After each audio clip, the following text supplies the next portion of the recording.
I was intrigued with what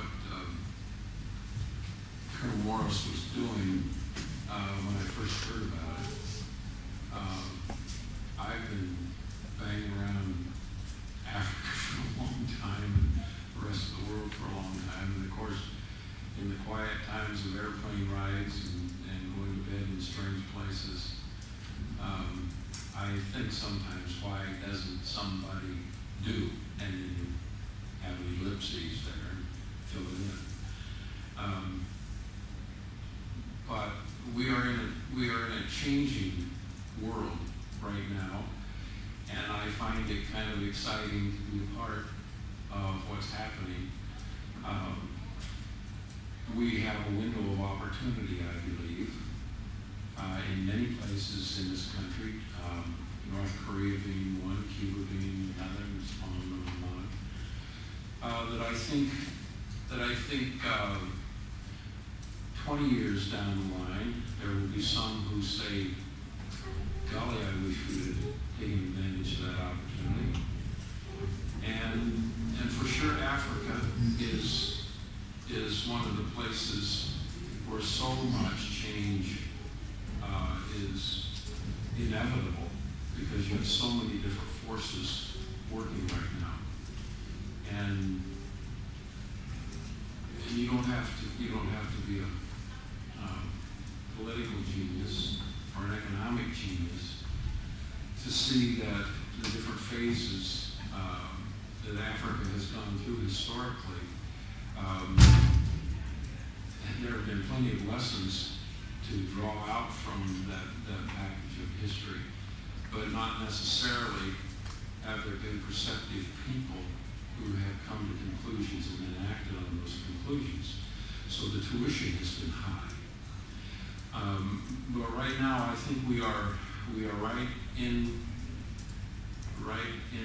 the beginning area of a window of opportunity that will be lost if some future thinkers don't grab hold of it.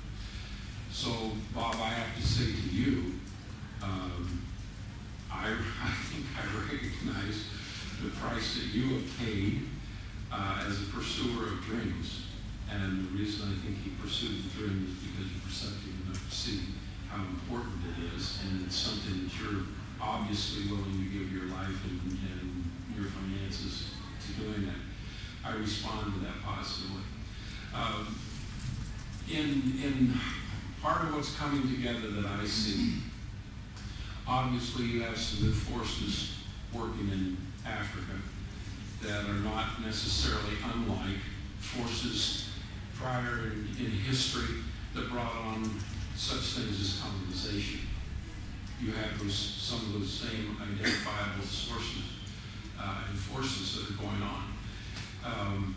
And to be perceptive and draw from history the results, and then try to do something maybe as an alternative.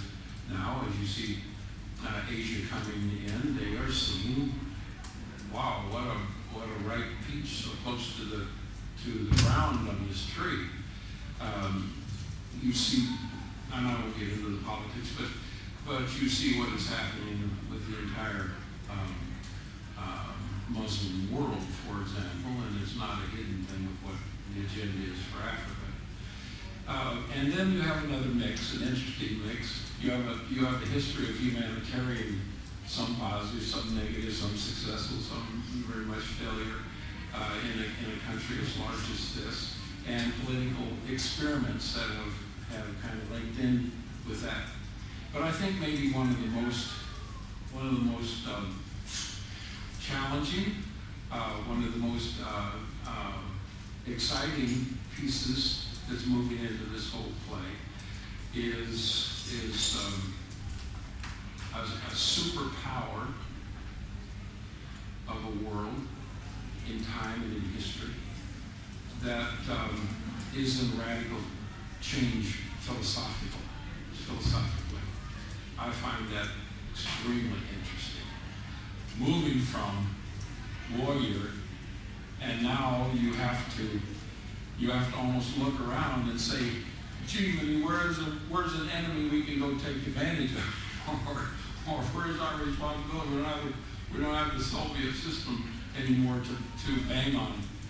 And so you immediately see, Somalia, so, or this, or that, or in the last 20 years, I couldn't count how many junior crises we've had to kind of help us vent what we do well, and that's war. And I'm not a dove. I just really go to bed at night appreciative the fact that somebody could move in on the aggressor, and history tells us there are plenty of aggressors. But I see an element that is different. I see an element of people coming to a conclusion that into this whole mix needs to be placed the component of goodness. That's historically powerful. How do you move from a warrior to a peacekeeper? And the result of that struggle or determination of that, of finding an answer to that dilemma, I believe is what we today are part of right here. At the heart of what we are trying to do is goodness, and that's extremely powerful. And whenever that has happened in history, then people are willing to give their lives to that, and you move mountains. And I'm involved in humanitarian stuff. I have given my life to it. If I have one more day or one more ounce of energy, I will spend it pursuing goodness and helping other people. And I think now what I am seeing is we are shifting from 60s, 70s, 80s different brands of meism to an opportunity now to say, whoa, there are some important things. One is you help your neighbor.